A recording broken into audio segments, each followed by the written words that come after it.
You ask Tiger to calculate. This deals with linear inequalities with one unknown. The final result is x smaller than 2. Let's solve it step by step. Isolate the x. Divide both sides by -8. Whenever you multiply or divide by a negative, reverse the inequality sign.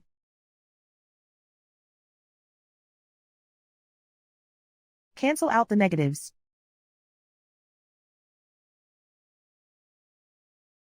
Simplify the fraction.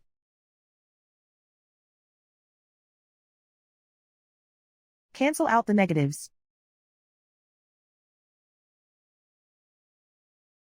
Find the greatest common factor of the numerator and denominator.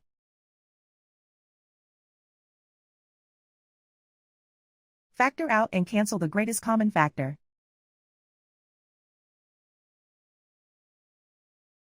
Plot the solution on a coordinate grid. And so the final result is x smaller than 2.